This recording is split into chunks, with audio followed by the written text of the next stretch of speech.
প্ৰশ্নত কৈছে যে তলৰ কোনটো একৰ সমান অৰ্থাৎ ইয়াত যিকেইটা অপচন দিয়া আছে এইকেইটা আমি যদি সমাধান কৰো তেতিয়াহলে কোনটোত এক পাম এটো কৈছে তেতিয়াহলে আমি কৰি চাব লাগিব না তেতিয়াহে আমি গম পাম যে কোনটো না আসলতে একৰ সমান হয় সো তেতিয়াহলে আমি প্ৰথমটোকে কৰি চাও কি আছে চোৱা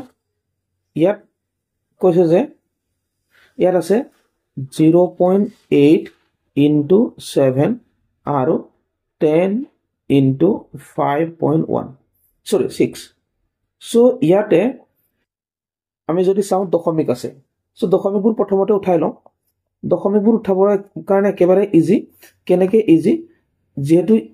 ইয়াটো এটাৰ আগত দশমিক আছে আৰু ইয়াটো এটাৰ আগত দশমিক আছে অৰ্থাৎ হৰ আৰু লব দুইটাতে যদি সমান সমান অংকৰ আগত যদি দশমিক থাকে এই দশমিকবোৰ উঠাই পেলাই লিখি দিব পাৰা তাৰমানে দশমিকবোৰ নিদিয়াকে লিখিব পাৰা তেতিয়াহলে আমি কি লিখিব পাৰিম তেতিয়াহলে আমি লিখিব পাৰিম এটো 8 into 7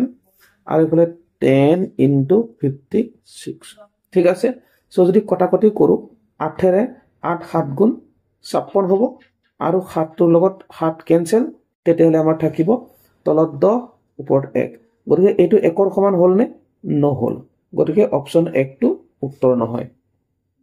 সো দুইটো চাও দুইটো কৰি চাও ওকে ইয়াত আছে সোৱা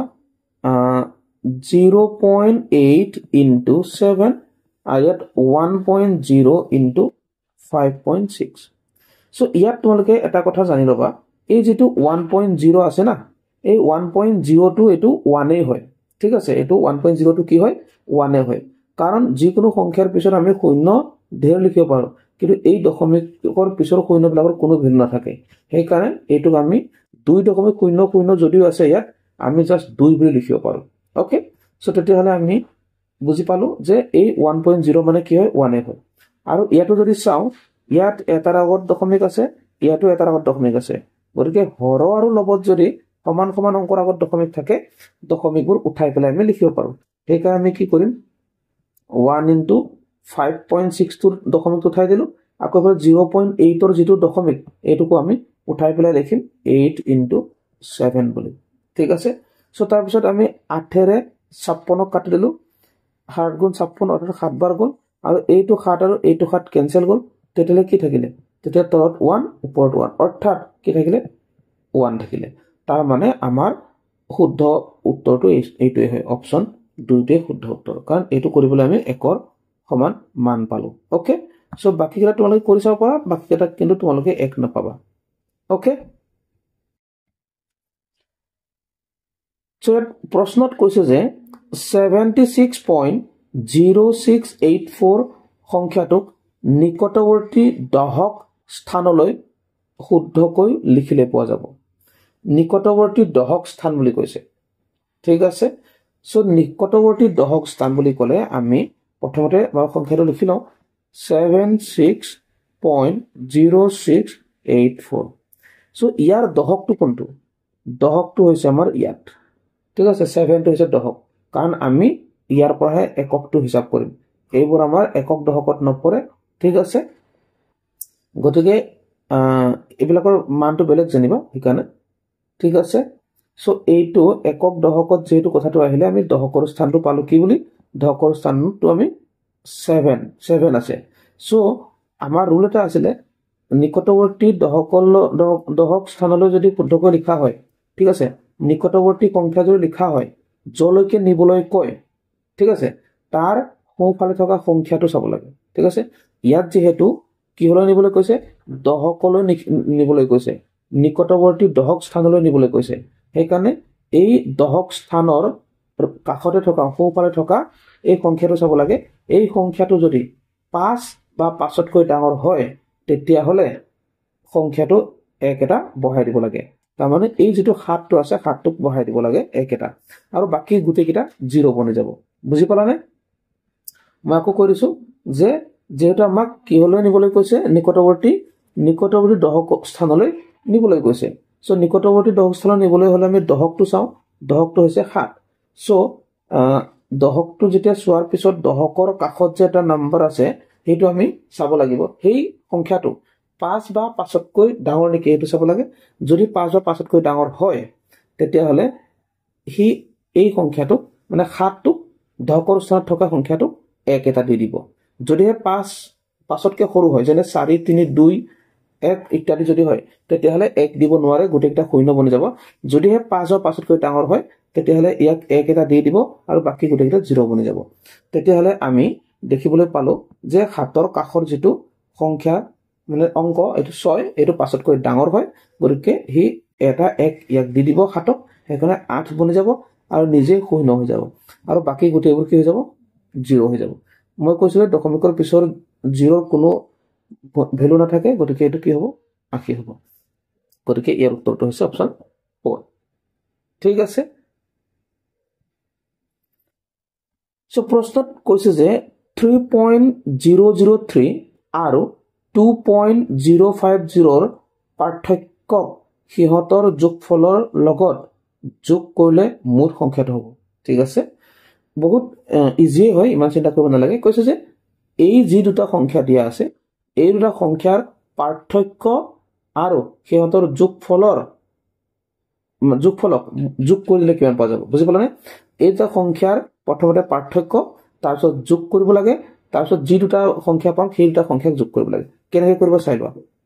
প্ৰথমতে কি কৈছে যেটো পাৰ্থক্য বুলি কৈছে আমি পাৰ্থক্যটো উলিয়াই লম সো পাৰ্থক্য মানে কি হয় পাৰ্থক্য মানে হৈছে বিয়োগ পাৰ্থক্য মানে কি পাৰ্থক্য মানে হৈছে বিয়োগ তেতিয়া হলে আমি 3.003 আৰু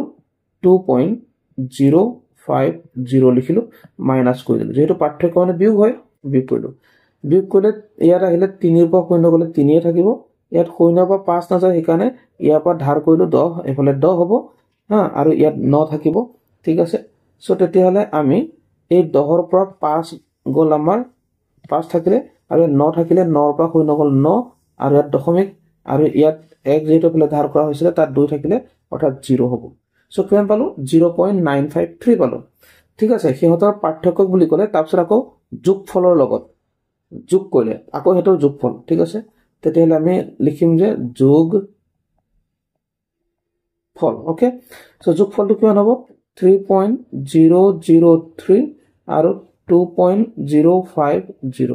কি কৰিব লাগে যোগ কৰিব লাগে সো যোগ কৰিলে আমি পাম এফালে 3 আহিলে এফালে 5 আহিলে 0 আহিলে তাৰপিছত 5 আহিলে সো এটা যি নতুন দুটা সংখ্যা পালো না এটো কি কৰিব মুঠ কৰিব লাগিব মুঠ সংখ্যাটো অৰ্থাৎ এটক যোগ কৰিব লাগিব নতুনকে সংখ্যাটো আকৌ লিখিছো মই কি পালো 5.053 এইটো আৰু এইটো পালো 0.953 দশমিকটো সদায় পুনাই পেলাই পাতিব লাগে তা যোগ কৰি দিয়া এফালে হল 3 3 6 এফালে 5 5 10 শূন্য উকলিব 1 9 1 10 শূন্য উকলিব 1 আৰু এফালে 6 হ'ব 6.006 অপচন 4 টো শুদ্ধ উত্তৰ ঠিক আছে ইয়াতে প্ৰশ্নত কৈছে যে 178.6758 সংখ্যাটোত 7 দুটাৰ স্থানীয় মানৰ পাৰ্থক্য হৈছে ঠিক আছে 7 দুটাৰ স্থানীয় মানৰ পাৰ্থক্য ওকে সো এই যে সংখ্যাটো দেখিলো ইয়াত দুটা 7 আছে এটা 7 ইয়াত এটা 7 ইয়াত গতিকে 7 দুটাৰ স্থানীয় মান কি হ'ব সো গতিকে আমি যদি চাও 7 দুটাৰ স্থানীয় মান ঠিক আছে আমি লিখিম 7 দুটাৰ স্থানীয় মান হল কি পাম এই 7টোৰ কাৰণে স্থানীয় মান কি পাম এই 7টোৰ কাৰণে স্থানীয় মান পাম আমি এই 7টোৰ পৰা পিছত কেইটা অংক আছে এটো চাব লাগে এই 7টোৰ পিছত কিমান অংক আছে এটো চাব লাগে এটা আছে গতিকে হ'ব এটো হ'ব 7 আৰু 0 তাৰমানে এই 7টোৰ পিছত এটা অংক আছে এই দশমিক বিলাক বাদ দি পেলাই ওকে দশমিক বিলাক বাদ দিব লাগে কাৰণ দশমিকবোৰ যেনিবা আছে থাকিলেটো কি হ'ব এটো 70.000 হৈ যাব না এখন দশমিকবোৰ আছে থাকিলেও এবং নাই বুলি ভাবিলে একটা কথা ঠিক আছে 7 দুটা স্থানীয় মান হল 70 আৰু কি হ'ব আৰু এটা এই দশমিকৰ পিছত থকাটো কি হ'ব লাগিব দশমিকৰ পিছত থকা যেটো 7 ইয়াৰ কাৰণে আমি চাব লাগিব আগলৈ কেইটা অংক আছে